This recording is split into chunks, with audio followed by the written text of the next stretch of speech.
question à laquelle il m'a demandé de répondre, c'est effectivement la France est-elle devenue islamophobe et antisémite, raciste? Alors, le point de départ, c'est ce qui s'est passé après les attentats de janvier.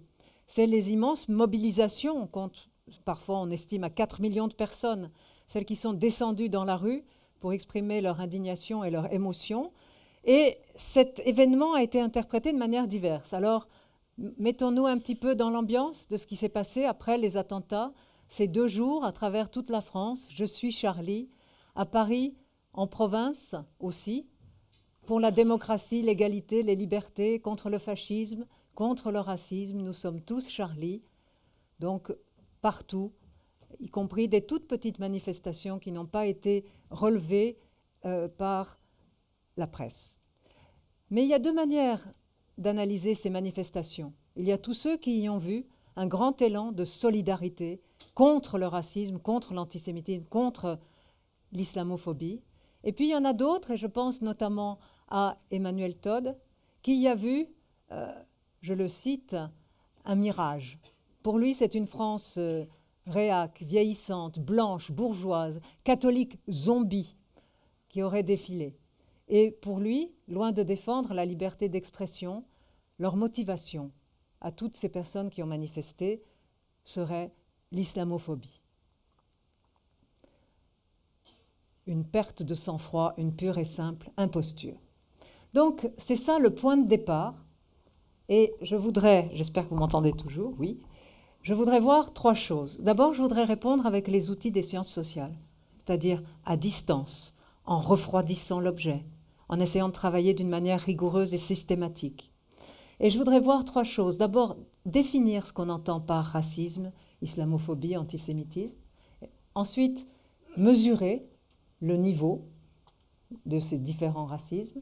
Et enfin, voir s'il y a eu un effet Charlie à 2 niveaux. D'abord, qui étaient ces personnes qui sont défendues dans la rue? Et ensuite, est-ce que cela a eu un effet, toutes ces mobilisations, sur l'opinion publique et le sentiment à l'égard des minorités? Donc, il y a plusieurs manières. Oui, c'est en train de bouger, je suis désolée. J'ai des grandes oreilles, c'est un petit micro. Voilà. Bon, je ne bouge plus, promis. Le problème, c'est que j'essaie de regarder en même temps l'écran. Ce que je vais essayer de faire, c'est d'abord essayer de définir les termes. Et en fait, il y a plusieurs manières de travailler sur le racisme. On peut travailler au niveau des institutions, de l'État. On peut travailler au niveau des discours et des idéologies. On peut travailler sur les actes. Moi, je voudrais travailler sur les opinions, ce qui est un domaine à part. On ne peut pas confondre les opinions et les actes. Mais c'est donc ça, les opinions, les préjugés racistes sur lesquels je voudrais travailler. Ensuite, plutôt que l'expression de racisme, je reprendrai l'expression des ethnologues. Ils appellent cela plutôt de l'ethnocentrisme, la tendance à valoriser son groupe d'appartenance et à rejeter les autres qui peuvent être quelquefois les gens du village d'à côté, les gens dont on se sent différent. Et il y a une superbe citation de Lévi-Strauss qui explique que c'est toujours ce même frisson à l'égard des manières de vivre, de croire ou de penser qui nous sont étrangères. Donc c'est ça l'ethnocentrisme. Et ce n'est pas toujours de la haine, c'est pas même nécessairement de la peur, c'est souvent tout simplement un sentiment de différence qui peut avoir plusieurs degrés. Donc c'est sur l'ethnocentrisme que je vais travailler. Et je pense que ce qui le résume le mieux, c'est cette fresque de l'artiste de rue Bansky, qui a été effacée par une municipalité un peu consciencieuse. Et là, vous avez des pigeons et une hirondelle. Et vous comprenez ce que c'est que l'ethnocentrisme. Ils lui disent « Retourne en Afrique, t'es pas la bienvenue ici et touche pas à nos vers de terre ». Eh bien, c'est exactement ça, un résumé de ce qu'on va voir ensemble aujourd'hui. La France est-elle devenue ethnocentriste comme les pigeons de Bansky? Et là-dessus, je vais me servir de sondages, des enquêtes par sondage, on verra les limites à la fin. Il y a une base de données fantastique, c'est le sondage annuel fait pour la Commission nationale consultative des droits de l'homme qui tous les ans fait un rapport sur le racisme et la lutte contre le racisme en France. Et en plus, ils ont obtenu de faire un sondage spécial, 1 mois après les attentats et les mobilisations, un sondage post-Charlie. Donc c'est là-dessus que je m'appuyais. Ce sont des sondages nationaux auprès d'échantillons représentatifs de la population adulte vivant en France métropolitaine, dans lesquels un quart environ sont d'ascendance étrangère, parce que la France, aujourd'hui, est diverse. Donc, c'est l'ensemble des personnes vivant sur le territoire métropolitain. Et je voudrais voir donc, dans un premier temps, la cohérence, le niveau et les transformations, les habits neufs du racisme. Alors, d'abord, là, ne paniquez pas, c'est un tableau sur lequel il y a des chiffres, c'est des corrélations. Ça, il y a des tas de manières d'essayer de voir la cohérence de l'univers des préjugés. Et là, ce que ça me montre, c'est que pour aller très vite, ceux qui n'aiment pas les Juifs ont tendance à ne pas aimer les Arabes, ont tendance à ne pas aimer les Roms, les Noirs, l'autre. Et quand dans nos sondages on met une population imaginaire, genre les Pyralitains, il y en a qui vont dire oui, je déteste les Pyralitains, même s'ils n'existent pas. Ça désigne une tendance de rejet de l'autre.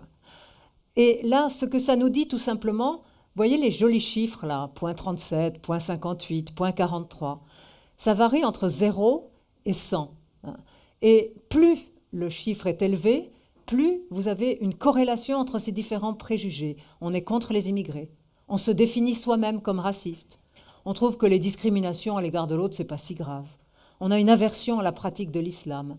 On trouve que c'est les immigrés qui sont favorisés et pas les vrais Français. On est contre les Juifs. On pense qu'il y a des races supérieures. Mais si vous regardez la dernière colonne à droite, elle montre le degré de relation de tous ces préjugés à une échelle globale de préjugés. Vous voyez qu'aujourd'hui, quand même, le racisme, le sentiment qu'il y a des races inférieures, même si les insultes contre Christiane Taubira montraient bien que ça existe encore, c'est ça qui est le moins corrélé, 0,27. Ce qui est massif, c'est le sentiment anti-immigré. Ça résume tout le reste. Là, vous avez 0,77, ce qui veut dire qu'on est très élevé. Donc, je ne vous ennuie pas plus avec ces chiffres. Et il y a un chercheur qui n'est pas là aujourd'hui, Vincent Tiberi, qui, justement parce que ses préjugés envers l'autre sont corrélés, a fait un superbe indice de tolérance qui prend en compte les 67 questions posées au moins 3 fois dans le sondage annuel de la CNCDH sur l'autre. Et comme il est optimiste, il n'a pas voulu calculer un indice d'intolérance, il a calculé un indice de tolérance qui varie de 0, ceux qui ne donnent jamais, jamais, jamais la réponse intolérante, à 100, il y en a quelques-uns qui donnent toujours la réponse tolérante, quelle que soit la minorité. Ça nous permet de calculer une note globale de tolérance, donc qui varie entre 0 et 100. Et ce que je vais vous montrer, pour répondre en partie à la question du début, c'est que globalement en France, depuis 1990, il y a plutôt une hausse de la tolérance sur le long terme, avec des variations saisonnières. Mais jusqu'au début de la crise de 2008-2009, on a une montée continue, un progrès de l'acceptation de l'autre, qui est lié à 2 facteurs clés, le renouvellement générationnel, les jeunes qui vivent dans une société plus diverse, qui ont un niveau d'études plus élevé, qui portent plus les valeurs qu'on a appelées post-matérialistes, c'est-à-dire des valeurs permissives, tolérantes, d'acceptation de l'autre. Ce renouvellement générationnel favorise mécaniquement la hausse du niveau de tolérance, de même que la hausse du niveau d'études. Simplement, il y a des facteurs qui jouent dans l'autre sens. Il y a des partis politiques, le Front National par exemple, qui, au contraire, essaient de mettre en avant l'intolérance. Il y a des situations, il y a des événements qui peuvent faire bondir le niveau d'intolérance. Donc, c'est le résultat de ces tendances qui donne cette magnifique courbe, donc l'indice longitudinal de tolérance. Vous voyez quand même que globalement, ça monte jusqu'en 2009. Et puis à partir de 2009, on a une chute brutale jusqu'en 2014. On voit qu'il commence à se redresser. La crise économique est passée par là, et pas seulement la crise, toutes les grandes crises économiques ont tendance à favoriser la désignation de bouc émissaire, l'étranger, l'autre, que ce soit dans les années 30, que ce soit à la fin du 19e. Mais ça dépend aussi du cadrage par la classe politique, par les élites. Donc ça dépend des discours du Front National, ça dépend des discours d'un Nicolas Sarkozy, aussi bien en 2007 qu'en 2010 avec son discours de Grenoble.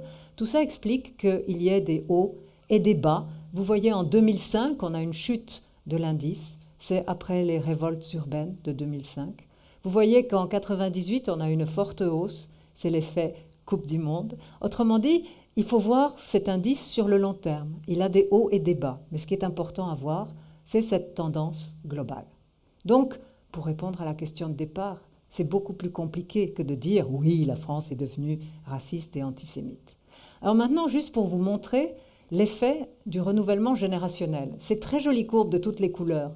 Ça montre l'indice de tolérance suivant l'année où on est né. Les moins tolérants, c'est ceux qui sont nés avant-guerre ou jusqu'en 40, tout en bas là. Vous voyez qu'on a un indice à 39. 39 sur 100, c'est très mauvais. Et ceux qui sont nés après 77 ou en 77, tout en haut, leur indice est à 54,7. Autrement dit, vous voyez que ça monte et ça descend pareil pour toutes les cohortes. Elles sont sensibles aux événements et au contexte. Mais chaque nouvelle cohorte est plus tolérante que celles qui l'ont précédée, ce qui est plutôt un message d'espoir. Maintenant, on fait pareil avec le niveau de diplôme. Tout en haut, en violet, il y a ceux qui sont diplômés du supérieur. On verra ensuite si c'est parce qu'ils connaissent la bonne réponse ou si parce qu'ils sont véritablement plus tolérants, ça c'est un débat. Mais en tout cas, en haut, les plus tolérants, c'est ceux qui ont fait des études supérieures. Et en bas, c'est ceux qui n'ont pas dépassé le niveau d'études primaires. Voilà les deux facteurs qui jouent. Mais ce qui est tout à fait important, c'est la politique là-dedans. Tout en haut, vous avez en rouge ceux qui se positionnent tout bêtement à gauche sur une échelle gauche-droite. Et comme vous pouvez le constater, ils ont d'abord un niveau de tolérance bien supérieur à tous les autres. Et deux, ça descend un peu, mais ça descend à peine. Ça descend beaucoup moins que les autres. En revanche, en bleu, vous avez ceux qui se positionnent à droite, dans les dernières cases de l'échelle de droite, pas à l'extrême droite, c'est l'ensemble du bloc de droite. Et vous voyez qu'en bleu, c'est là que l'indice est le plus faible. On descend à 38. Et la chute de la tolérance commence avant, dès 2008. Et puis au milieu, il y a ceux qui sont au centre ou ni de gauche ni de droite. Et ils sont quelque part au milieu, mais ils sont quand même nettement moins tolérants que ceux qui sont à gauche. Il y a des valeurs égalitaires, universalistes de la gauche, qui en prennent un petit coup, mais un coup moindre que quand on se situe à droite de l'échiquier politique. Et maintenant, pour compliquer un peu le schéma, je vous ai parlé de la tolérance à l'égard de l'autre, mais il y a quand même une hiérarchie des rejets. Il y a des groupes qui sont mieux aimés et d'autres qui sont plus mal aimés que d'autres. Et là, c'est le même indice par minorité. Tout en haut, les points bleus, c'est la minorité juive. Contrairement à ce que laisserait penser la montée des actes antisémites depuis 2000, au niveau des opinions, c'est de très loin la minorité la mieux acceptée. Et dans les entretiens, elle est souvent présentée comme un modèle d'intégration pour les autres qui devraient faire comme eux. C'est des questions sur les juifs ou les musulmans, les noirs sont des Français comme les autres. C'est l'idée qu'ils forment ou non un groupe à part dans la société.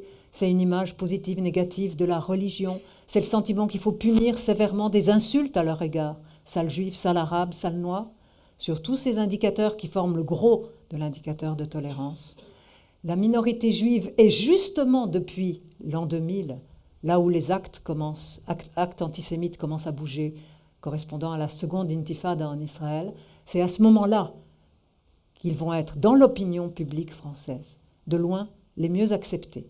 En revanche, tout en bas, c'est les musulmans, toutes les questions qui touchent sur l'islam, les pratiques, les musulmans, et là, il y a un très net rejet.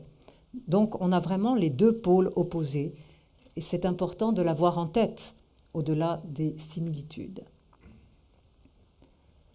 Alors, tout ça, c'est très joli, la mesure, le niveau, la hiérarchie, mais le problème, c'est qu'on est dans des sociétés où la manière d'exprimer le racisme change. Depuis la Seconde Guerre mondiale, depuis le traumatisme de la Shoah, la norme dans les démocraties, c'est l'antiracisme. Et d'une part, il y a des gens qui, même s'ils sont racistes, ont compris que la norme sociale, c'est de ne pas le dire, donc ils ne vont pas le dire. Mais beaucoup, au feu d'eux-mêmes, ont intériorisé l'idée que le racisme, c'est une plaie, que c'est mal. Résultat, le racisme s'exprime, mais il s'exprime sous d'autres formes. On ne dit pas que l'autre est inférieur. On dit non, on n'a quand même pas tout à fait les mêmes valeurs. On ne dit pas qu'il y a des races inférieures. Il y a de moins en moins de gens en France qui le pensent, même s'il y en a encore une minorité. Mais on va dire non quand même. Et aux États-Unis, on va parler de racisme symbolique. D'autres parlent du racisme soft ou du nouveau racisme. Et il y a deux avatars de cette manière politiquement correcte d'exprimer leur rejet de l'autre. Il y a un débat autour de la nouvelle judéophobie, lancé par les travaux de Pierre-André Taguieff, et un débat autour de la nouvelle islamophobie, lancé en France autour des travaux de Vincent Guesser. La nouvelle judéophobie, c'est l'idée qu'aujourd'hui, beaucoup de gens ne disent pas qu'il existe une race juive ou que les juifs ont trop de pouvoir, mais ils vont dire quand même Israël, cette politique, là vraiment, et ils vont masquer leur rejet des juifs derrière la condamnation d'un État, d'une politique.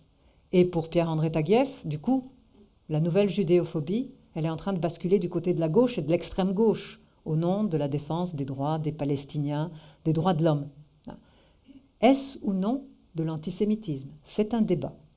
Et puis, pour la nouvelle islamophobie, il y a des gens qui disent « moi, j'ai rien contre les immigrés, mon meilleur ami, etc. » Mais quand même, leur religion, là, l'islam, est quand même pas très tolérante. Hein. Leur religion, etc. Et donc, la manière politiquement correcte, c'est de dire « moi, je défends les droits des femmes ». Ah, ça, c'est une religion qui est contre les droits des femmes. Ou bien, moi, je défends la laïcité. Ah, c'est vraiment une religion qui est contre la laïcité.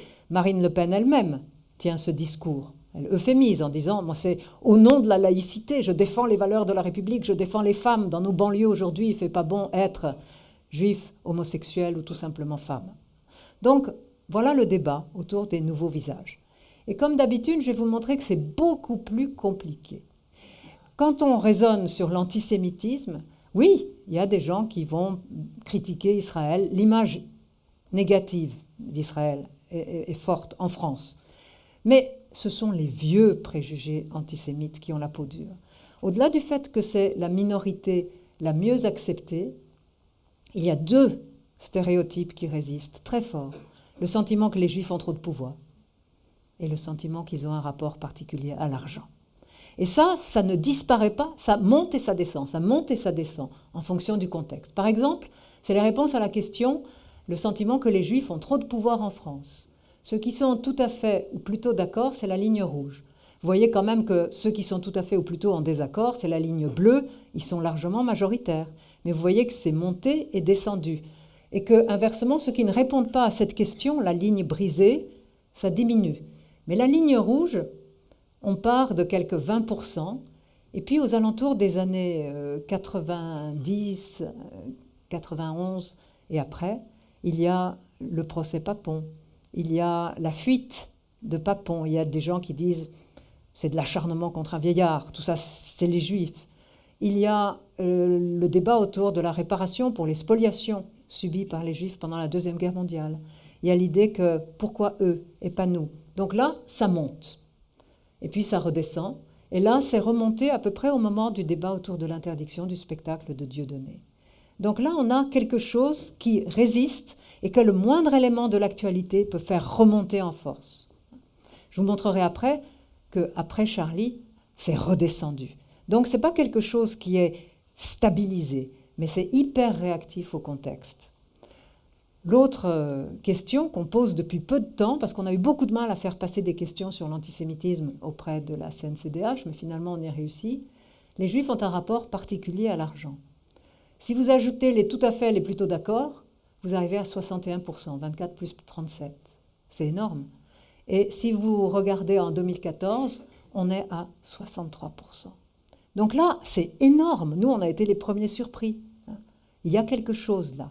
Et quand on fait les entretiens, on a des phrases du genre... D'abord, les gens ne parlent pas d'antisémitisme. C'est quelque chose lié à la Deuxième Guerre mondiale. Quand on les pousse un peu pour en parler, ils nous disent « Ben oui, les Juifs, ils ont de l'argent de toute façon. Mais c'est normal, parce qu'eux, au moins, ils travaillent. Eux, ils le méritent. » Donc c'est un stéréotype positif. Mais un stéréotype positif peut être retourné contre cette minorité. Regardez, pour prendre un cas dramatique limite, l'affaire Halimi. Les Juifs ont de l'argent. Ce qui s'est passé pour l'agression de Créteil. Un jeune couple agressé. Les Juifs ont de l'argent. Et je dirais que d'une certaine manière, ce vieil antisémitisme est beaucoup plus dangereux et nocif et beaucoup plus développé que la nouvelle judéophobie masquée derrière la critique d'Israël, qui n'arrive pratiquement jamais tout de suite dans les entretiens. Alors, Israël. Au lendemain de la guerre des 6 jours, Israël est quasi unanimement soutenu dans l'opinion. C'est Israël, le petit État juif encerclé par les pays arabes autour, Il y a, plus, selon les sondages, entre 2/3 et 3/4 de la population qui est à fond derrière eux. Et en 2 ans, ça va progressivement se dégrader, cette image.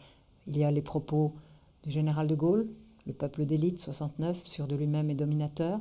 Il y a une très forte réaction de l'opinion publique après une opération de représailles d'Israël, fin 69, au Liban, suite à un attentat palestinien. Et puis, il y a l'occupation des territoires.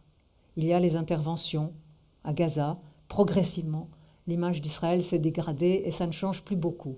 En 2013, en 2014 et dans d'autres sondages de l'IFOP, l'IFOP a fait un recueil des sondages depuis 67, absolument passionnant. L'image négative d'Israël l'emporte, 39%. Ni positive ni négative, 35%. L'image positive, 26%. Donc c'est quelque chose qui dépasse très largement les frontières de l'antisémitisme. C'est quelque chose qui caractérise l'opinion, et beaucoup d'autres sondages au niveau mondial montrent une image négative d'Israël. Et si on prenait, bon, je ne vais pas vous lasser avec les tableaux de corrélation, mais on a réussi, à force de se battre, à avoir 10 questions pour mesurer l'antisémitisme.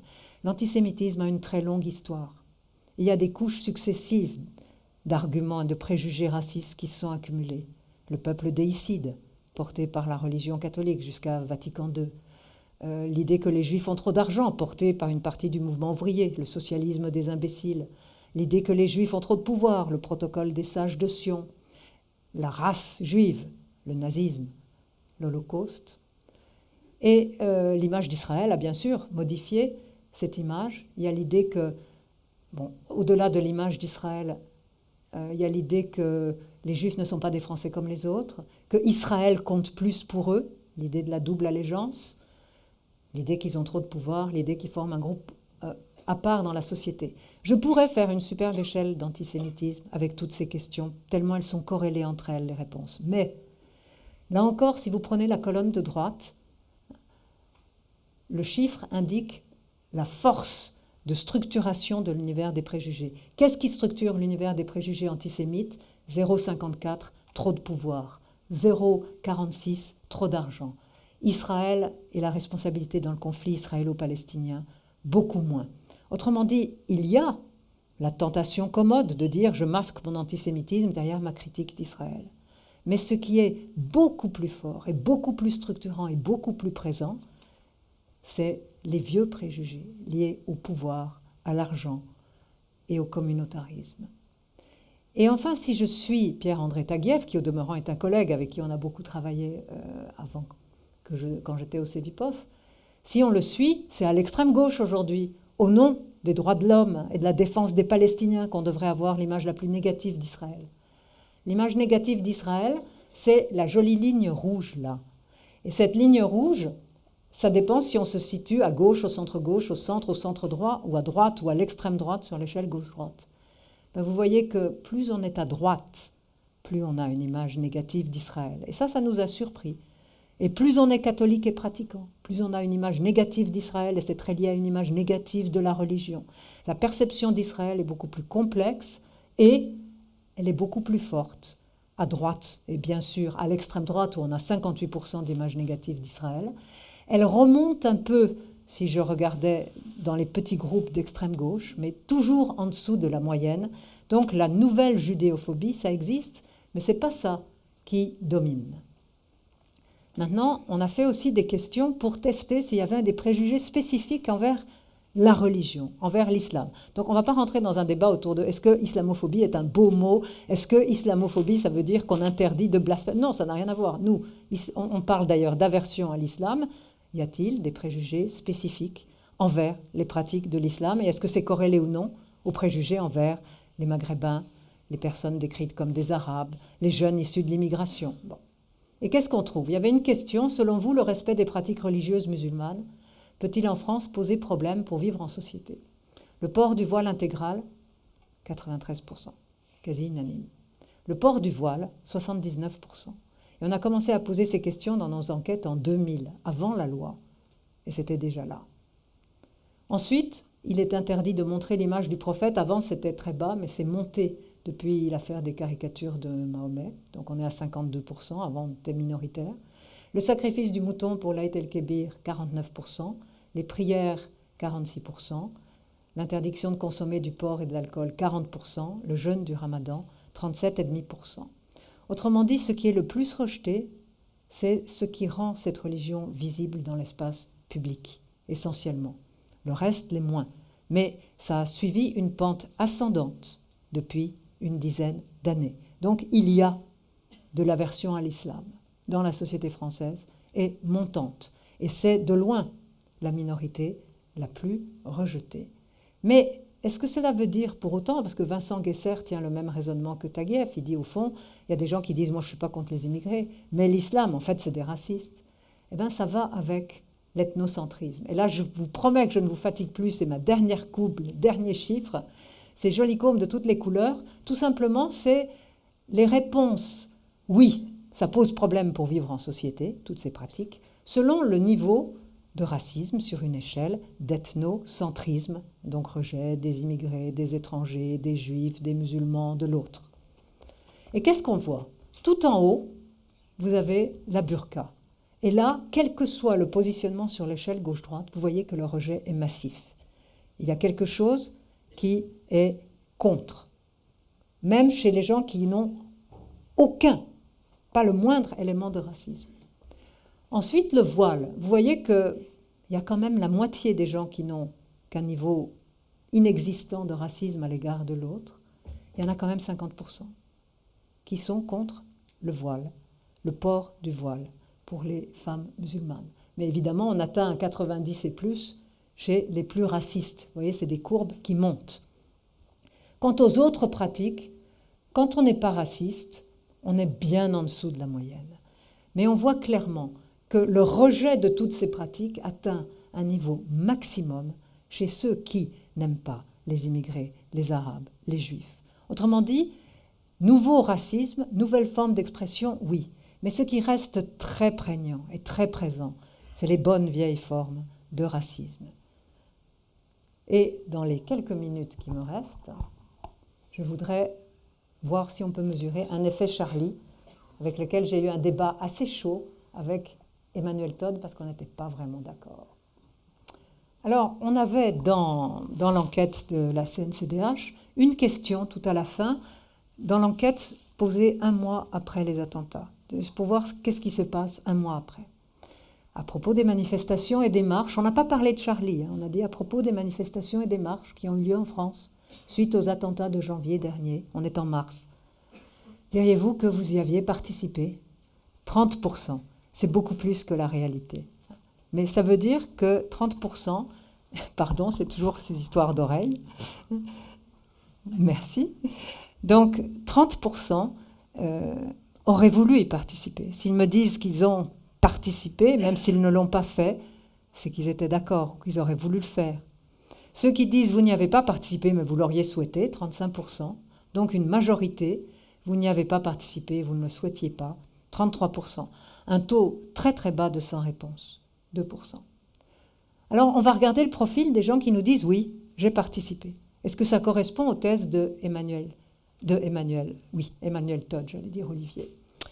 Premièrement, contrairement à ce qu'il dit, il n'y a pas que des blancs. La probabilité d'avoir manifesté est beaucoup plus forte chez les personnes qui, dans notre échantillon, sont originaires du Maghreb ou de l'Afrique subsaharienne que chez les personnes sans ascendance étrangère ou avec uniquement une ascendance européenne. Donc, ce n'est pas vraiment ce que dit Todd. Ensuite, il n'y a pas que des catho-zombies. Bon, premièrement, il faudrait débattre c'est quoi un catho-zombie. C'est l'idée que c'est des gens qui ne pratiquent plus mais qui ont été élevés dans une culture catholique. Ben, ça ne marche pas comme ça. Là où le taux de participation déclarée est le plus fort, c'est chez les sans religion, 35%, et chez les musulmans, 33%. Donc ça ne va pas tout à fait. Bon, c'est vrai que chez les pratiquants occasionnels, on est à 31. Chez les catholiques non pratiquants, qui pour moi serait le mode même du catholique zombie, j'ai été élevé dans la tradition catholique, mais je ne pratique plus, ben on est à 26%. Donc ce n'est pas tout à fait dans le sens des thèses de Todd. Alors là, regardez la ligne du haut, et puis croyez-moi sur parole si vous n'arrivez pas à lire, c'est dit avoir manifesté selon la proximité partisane. Ceux qui sont proches de la gauche non socialiste, la gauche de la gauche, 51,97% disent qu'ils sont descendus dans la rue. Au PS, 42%. Chez les centristes, 29,6%. À l'UMP, 22%. OFN, 17,5. Donc il y a un clair positionnement politique qui joue sur le fait de dire qu'on a participé ou non à ces manifestations, et ce n'est pas vraiment la France réac, comme dit Todd. Pas raciste? Non, pas du tout raciste, au contraire. On avait plein de questions sur le racisme dans ce même sondage. Ils sont 2 fois moins nombreux que ceux qui n'ont ni participé ni souhaité le faire, à approuver par exemple l'idée que les enfants d'immigrés nés en France ne sont pas vraiment français. Plus de la moitié rejette l'idée que l'islam est une menace pour l'identité de la France, contre moins d'un tiers. Et le stéréotype attribuant aux juifs trop de pouvoir, ils sont 65% à le rejeter, contre 21%. Donc, leur image n'est pas tout à fait celle que donne Emmanuel Todd. Et maintenant, est-ce que ça a eu un impact dans l'opinion, dans son ensemble? Alors je reprends ce joli indice longitudinal de tolérance un peu simplifié, et vous voyez qu'en 2015, donc en mars 2015, les tendances observées en 2014 se confirment. En fait, il y a une augmentation de la tolérance. Alors il faudra voir si ça dure. Il y a l'effet de l'émotion, de la compassion. Mais si vous regardez les courbes, à partir entre novembre 2014 et mars 2015, elles continuent à augmenter. Et le groupe pour lequel l'effet de compassion a été le plus fort, c'est la minorité juive. Le stéréotype des juifs et de l'argent, il a reculé de 17 points. Le stéréotype sur le pouvoir des juifs, il a reculé de 10 points. Résultat, c'est eux qui ont de très loin l'indice d'acceptation le plus élevé. Mais même pour les minorités les plus rejetées, en particulier les musulmans, vous voyez qu'il y a une augmentation de la tolérance. Donc l'effet premier n'est pas d'accroître le racisme, l'antisémitisme, l'islamophobie. Après, un mois après les événements, quand l'émotion est un peu retombée, il a plutôt accru la tolérance. Alors, coexiste, c'était joli. Je ne sais pas si vous avez eu le temps de voir, mais il y avait une très jolie... Oui, ça c'est ça la tolérance, c'est vivre ensemble, les limites de l'exercice. D'abord un sondage, méfiez-vous des sondages. Un sondage n'a de sens qu'en fonction du moment où les questions sont posées, du type de question qui est posée, de la manière dont les gens les comprennent, de l'échantillon. Mais nous, on fait des bons échantillons. Je ne sais pas si on aura le temps de parler de Dominique Régnier, mais c'est un autre débat. Mais on est quelquefois en désaccord sur la manière de faire des sondages. En tout cas, c'est des sondages effectués en face à face, au domicile de la personne interrogée, en prenant le temps de la laisser parler. Donc, mais quand même, un sondage, c'est un sondage. Vous pouvez être de mauvaise humeur. Vous pouvez vous être engueulé avec l'épicier maghrébin du coin de la rue et dire le lendemain « Ah non, il y a trop de maghrébins, j'en ai marre ».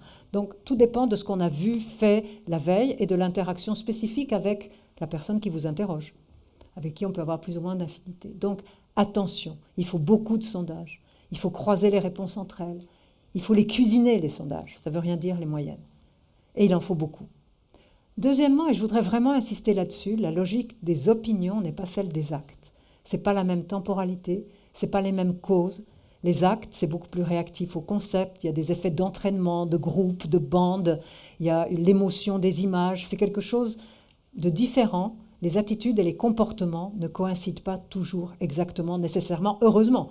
Parce que si vous avez 60% des gens qui trouvent qu'il y a trop d'immigrés en France, si tout le monde passait à des actes anti-immigrés, ça ferait beaucoup. Donc, attention, on constate par exemple une très grande acceptation de la communauté juive malgré la persistance des vieux stéréotypes, mais il y a une explosion des actes et des menaces antisémites tels qu'ils sont recensés par la police et la gendarmerie depuis l'an 2000. Donc, il faut bien voir que ce ne sont pas les mêmes logiques. Par ailleurs, il y a un angle mort dans ces sondages. On ne peut pas travailler sur les petits groupes. Et en particulier, il est presque impossible de travailler sur les relations et les préjugés entre minorités. Ce n'est pas parce qu'on est soi-même victime du racisme qu'on n'a pas des préjugés à l'égard de l'autre. Chacun a son autre. Et pour ça, on ne peut pas faire des sondages. Ou alors, il faut des sondages spécifiques. Je pense à celui qui a été fait par Sylvain Brouard et Vincent Tibéry sur un échantillon de première, deuxième, troisième génération issus de l'immigration maghrébine, turque et Afrique subsaharienne. Et là, ils arrivent à dire quelque chose parce qu'ils ont 1000 personnes. Mais pour vous donner un exemple, dans un échantillon de la CNCDH, les personnes qui se déclarent juives, on en a 17, et les personnes qui se déclarent musulmanes, on en a 44.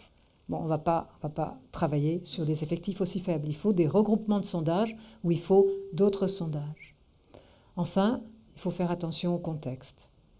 Aujourd'hui, on est dans un contexte qui est vraisemblablement porteur de rejet de l'autre et de repli à cause de l'afflux des réfugiés et à cause de la dynamique électorale du parti de Marine Le Pen.